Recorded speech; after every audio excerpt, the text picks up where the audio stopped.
यावर्षीच्या महाराष्ट्र केसरी कुस्ती स्पर्धेचा वाद चांगलाच रंगल्याचं पाहायला मिळालं. आता या स्पर्धेची चौकशी आहे ते होणार आहे. शिवराज राक्षे आणि पृथ्वीराज मोहोळ यांच्यामध्ये झालेला अंतिम सामना आता चौकशीच्या फेऱ्यात आलेला आहे. खरं तर शिवराज राक्षे यांच्यावरती अन्याय झाल्याचा आरोप आहे तो केला जात होता आणि स्वतः शिवराज राक्षे हे सुद्धा त्यानिमित्तानं आक्रमक झाल्याचं पाहायला मिळालं. कुस्ती झाल्यानंतर त्यांनी जी भूमिका मांडली किंवा पंचांच्या बाबत जे वर्तन केलं त्यावरून त्यांच्यावरती सुद्धा टीका झाली. या सगळ्यावरती बोलण्यासाठी आपल्यासोबत शिवराज राक्षे आहेत. काय सांगाल, एकूणच आता या सगळ्या चौकशी आहे ती कुस्तीची केली जाणार आहे, काय वाटते, न्याय मिळेल यात तरी? जय श्रीराम सर्वप्रथम सर्वांना. आता त्यांनी काल डिक्लेअर केलं की समिती नेमलेली आहे, परंतु मुद्दा असा आहे की मी त्या ठिकाणी अर्जच दाखल नाही केला तर तुम्ही समिती का नेमली?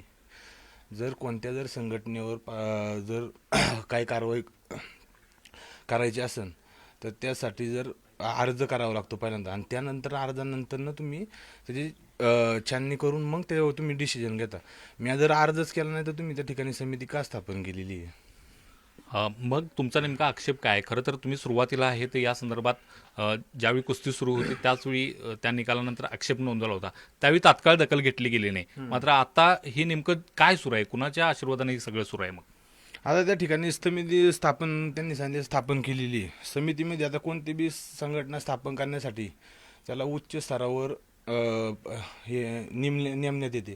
त्या ठिकाणी संघटनेचे कोणतेही पदाधिकारी त्या ठिकाणी नसतात, बाहेरचे पदाधिकारी घेतले जातात त्या ठिकाणी समिती नेमताना.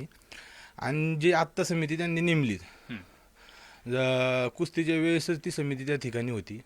त्या ठिकाणी ज्युरी ऑफ अपीलला नामदेव बडरे होते, तांत्रिक समितीचे अध्यक्ष दिनेश गुंड होते, संघटनेचे समितीचे उपाध्यक्ष विलास कतुरे होते. मग त्या ठिकाणी तुम्ही तेव्हाच कारण त्या ठिकाणी निर्णय नाही घेतला? मग आता या समितीकडून न्याय मिळेल वाटते? काय वाटते एकूणच या समितीचं, म्हणजे तुम्ही जी नावं घेताय आणि ही समिती काय वाटते तुम्हाला?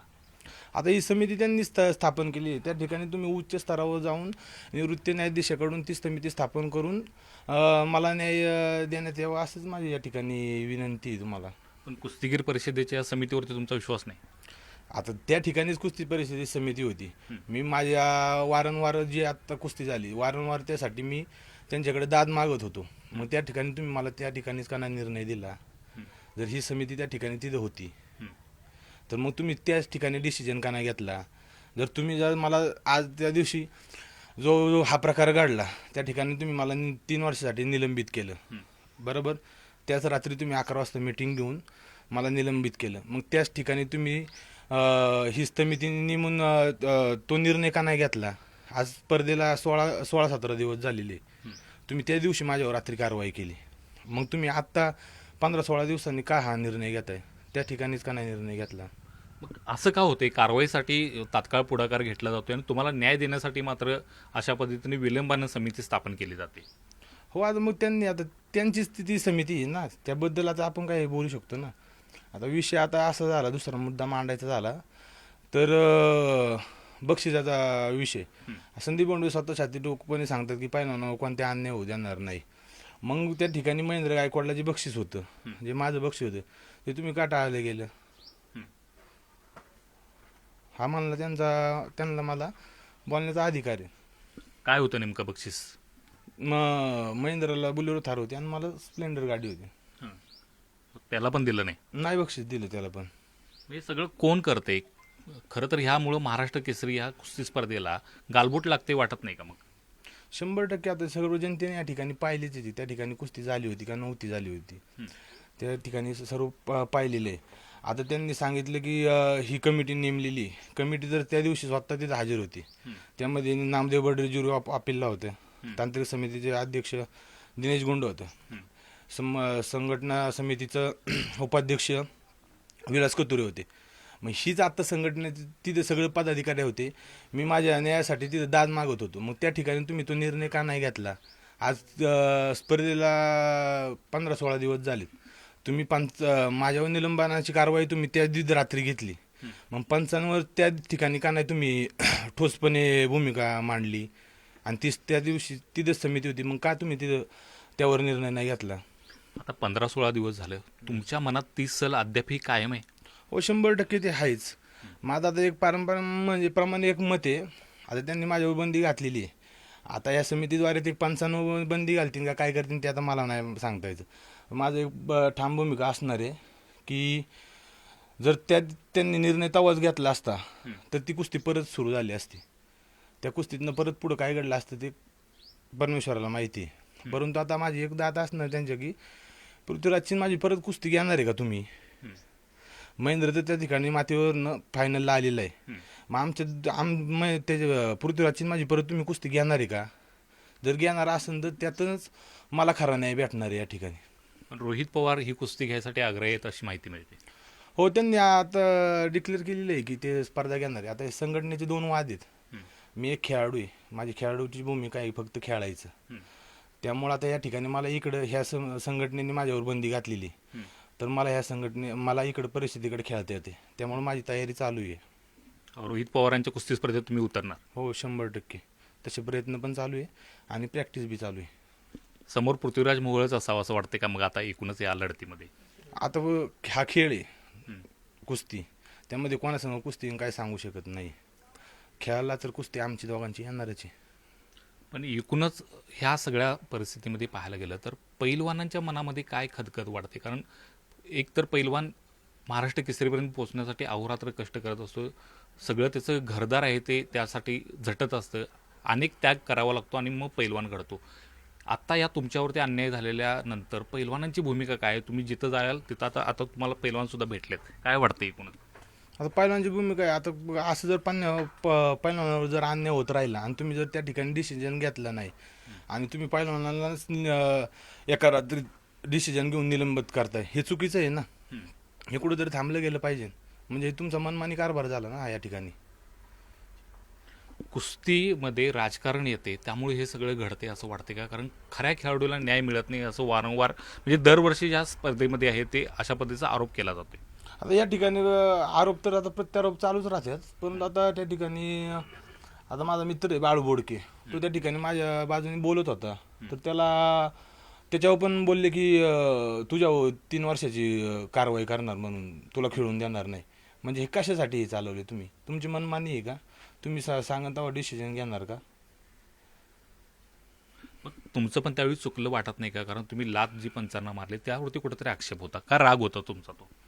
या ठिकाणी बघा आता कसं असते कुस्ती पैलवानाची, जर तुम्ही चुकीचा निर्णय दिला त्या ठिकाणी बॉडीमध्ये म्हणजे एक ऊर्जा तयार झालेली असते पैलवानाची. आणि जर तुम्ही निर्णय चुकीचा देताय, तुम्ही आता त्यांनी सांगितलं UWI संघटनेची मान्यतेनुसार ती कुस्ती फॉल झालेली आहे. पण मी सर्व जनतेला पण माहिती आहे ना ती कुस्ती झालीत का नाही झालीत, पाठ टिकलीत का नाही टिकलीत त्या ठिकाणी. तुम्ही सांगा तुमचं वर्णन काय आहे? तुम्ही जे रिप्ले बघितला, व्हिडिओ बघितला, तुम्ही काय सांगाल? आता तुम्ही त्या ठिकाणी रिप्ले पाहिलाय का तुम्ही? मग तुम्हाला काय वाटतं? पाठ टेकलेलं नाही असं तर प्रथम दर्शनी दिसतं, पण टेक्निकली मुद्द्यावरती तुम्ही सांगा काय. आता तुम्ही स्वतः सांगताय पाय टेकली नाही, जनता सांगते पाठ टेकली नाही, तर मग पंच जर या ठिकाणी जर तसा चुकीचा निर्णय देत असतील तर यात पैलवानांचं नुकसान आहे ना. आणि जर त्या पंचांना तुम्ही पाठीशी घालत असेल तर ते संघटना किती मोठी पैलवानांचं नुकसान करतील. निवृत्त न्यायाधीशामार्फतच चौकशी व्हावी असं वाटतं. हो, निवृत्ती न्यायाधीशामार्फतच चौकशी झाली पाहिजे. कारण जी संघटना आता त्यांनी नेमलीत ती संघटना त्या दिवशी ऑलरेडी तिथे होतीच ना संघटना. मग त्या ठिकाणीच त्यांनी निर्णय का नाही घेतला? मी त्या ठिकाणी संदीप बोंडवे जर संघटनेचे अध्यक्ष असतील त्यांच्याकडे मी दाद मागत होतो. तांत्रिक समितीचे अध्यक्ष दिनेश गुंड होते, विलास कोतुरे होते आणि ज्युरी पंच नामदेव बडरे होते. त्यांच्याकडे मी अपील मागत होतो. मग तुम्ही त्या ठिकाणी डिसिजन का नाही घेतला? जर त्या ठिकाणी डिसिजन घेतला असता तर पुन्हा कुस्ती त्या ठिकाणी चालू झाली असती. आता या पंचांच्यावरती सुद्धा बंदी घालावी असं वाटते का मग तुम्हाला? पंचांवर बंदी घालून काय होणार आहे? आज खेळाडूचं नुकसान झालेलं आहे, ते नुकसान तुम्ही भरपाई करून देणार आहे का? जर पुत्राची माझी परत कुस्ती लावत असाल तुम्ही आणि परत तिकडून महिन्यात तर काय फायनल आलेला असेल तर ह्यानुसारच मला न्याय भेटणार आहे, नाही तर न्याय मला काय भेटणार नाही. पुन्हा कुस्ती खेळवावी अशाच पद्धतीची अपेक्षा आहे तुमची? 100%. कारण आता तुम्ही सर्व जनतेने पण पाहिलेलं आहे त्या ठिकाणी की कुस्ती झालीत की नाही झालीत. आज तुम्ही कुस्तीला 15-16 दिवस झालेले, पंचांवर तुम्ही आमच्यावर कारवाई तुम्ही लगेच त्याच रात्रीत करताय. आणि मग 95 तुम्ही त्या ठिकाणी कारवाई आक्षेप काय घातला नाही, संघटना त्या ठिकाणीच होती ना. जे आता तुम्ही समिती नेमली, समितीचे सगळे ते समितीचे जे सदस्य आहेत, जे आता नेमलेली आहे तांत्रिक समिती, ते त्या ठिकाणीच होते ना. मी त्या ठिकाणी माझ्या आणण्याचे म्हणजे मी दाद मागत होतो त्या ठिकाणी माझ्या कुस्तीशी, मग त्या ठिकाणी तुम्ही का दखल नाही घेतली? एक प्रश्न शेवटचा, पृथ्वीराजचा आणि तुमचा ह्या दोघांच्यातलं वातावरण आता कसं आहे? नाही, आम्ही दोघं आता खेळाडू आहे बघा. खेळाडूचं काम असतं फक्त खेळणं. बाकी आमच्या दोघांमध्ये काय नाही, आम्ही एक दोघंही भाऊ सारखे आम्ही. आमच्या दोघांमध्ये असं काही वाद नाही. नक्कीच पृथ्वीराज आणि शिवराज राक्षे या दोघांच्यामध्ये वाद नाही, मात्र वाद आहे तो बाहेरच्या पातळीवरती चांगलाच पेटल्याचं पाहायला मिळते. खिलाडू वृत्तीने या दोघांनीही घेतलेले, मात्र आता महाराष्ट्र केसरी कुस्ती स्पर्धेची चौकशी होणार आहे, ती चौकशी अमान्य असल्याचं मत आहे ते शिवराज राक्षे यांनी व्यक्त केलेले. निवृत्त न्यायाधीशांच्या मार्फत ही चौकशी करावी आणि मला न्याय द्यावा अशा पद्धतीची अपेक्षा त्यांनी व्यक्त केलेली आहे. अर्थातच पुन्हा एकदा आमच्या दोघांच्यामध्ये कुस्ती खेळवावी आणि त्यामध्ये विजयी कोण होतोय तो विजयी जाहीर करावा अशा पद्धतीची अपेक्षा त्यांनी व्यक्त केली आहे. त्यामुळे या संदर्भातला निर्णय नेमका काय होतं हे पाहणं महत्त्वाचं असणार आहे. मात्र रोहित पवार यांच्या कुस्ती स्पर्धेमध्ये उतरणार असल्याचं सुद्धा त्यांनी या निमित्तानं घोषित केलेलं आहे. त्यामुळे शिवराज राक्षेंची ही कुस्ती पाहण्यासाठी आता महाराष्ट्राची जनता सुद्धा, पैलवानप्रेमी, कुस्तीप्रेमी सुद्धा आता आतुरलेलं पाहायला मिळत आहेत. Video journalist Sandeep Patil, Dnyaneshwar Salunkhe, news 18 Lokmat, Kolhapur.